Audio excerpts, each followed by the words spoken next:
Annyeong guys, nag-crave na naman ako ng pagkaing Pinoy kaya ito gagawa tayo ng wonton soup. Pero naubusan ako ng siomai wrapper Kaya naman gagamit ako nitong rice paper ng mga Vietnamese. Ito yung rice paper na yun na famous na pagkain ng mga Vietnamese, yung vegetable roll. Tara gawin na natin!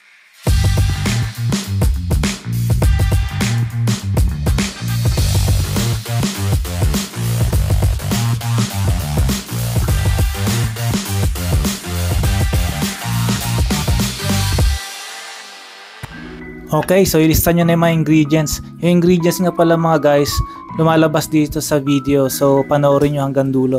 So meron ako dito 6 pieces na shrimp. Konti lang yung gagawin nyo kasi ako lang naman yung kakain. Kung gusto nyo damihan yung gawa nyo, bali i-double nyo na lang yung mga measurement natin. So ito, nilinisan natin yung ating shrimp. Tinanggal natin yung ulo, pati yung veins nya tinanggal na natin.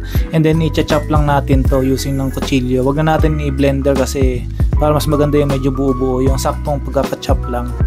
Pangit din kasi pag masyadong durog. And then maglalagay na tayo ng garlic, 2 cloves ng garlic yan, pati onion. So i-chop lang natin yan or mince. So black pepper, lagay na rin tayo. And then salt to taste. Lagay din tayo ng 1 tablespoon ng sesame oil.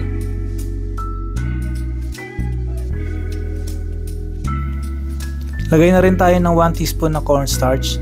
At saka itong ginger powder. Kung wala kayong ginger powder, pwede kayong maglagay ng grated na ginger na fresh. Tapos maglalagay din ako ng itlog na 2 tablespoon lang kasi konti lang naman.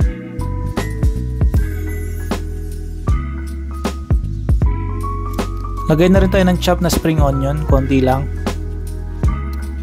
And then para lalo pang sumarap, maglagay na rin tayo nitong shrimp powder, 1 teaspoon lang. Kung wala kayo nito, pwede rin kayo maglagay ng chicken powder, masarap din yun. At i-mix lang natin maigi. And then bago natin balutin yung ating shrimp, gawa muna tayo ng soup stock. So pakuluan lang natin itong shrimp skin natin. Lagay tayo ng bawang tsaka sibuyas. And then tinanggal ko na yung hasang yan, nilinis ko na kasi malangsa yan para clear yung ating soup. At ito yung ating rice paper, Vietnamese rice paper to guys. Ganito itsura niyan.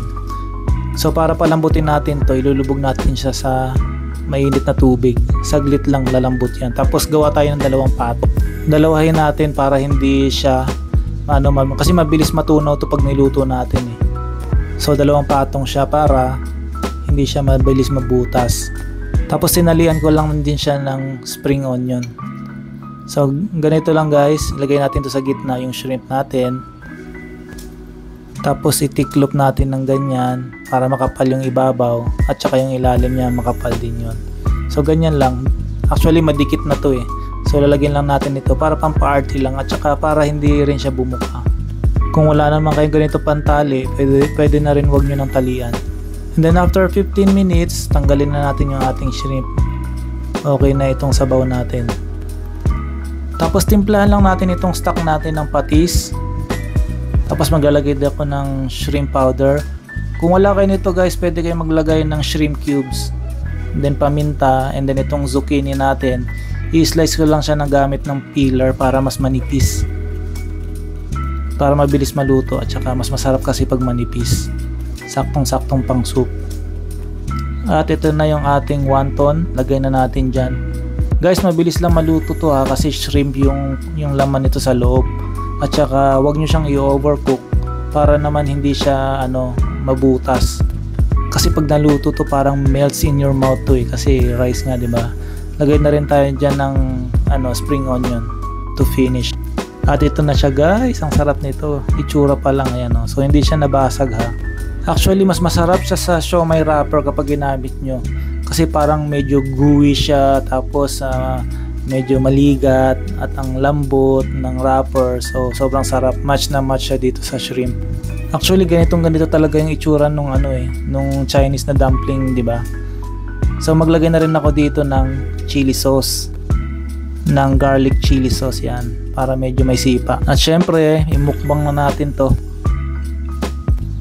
Hay nako guys, grabe, kung matikman nyo lang ang sarap. Kaya kung ako sa inyo, itry nyo na to. Ayan, kita nyo naman. Kung hindi nyo pa natatry to guys, itry nyo na. Mura lang yung rice paper. Mas mura pa siya kaysa sa siomai wrapper. at super bilis lang siyang lutuin.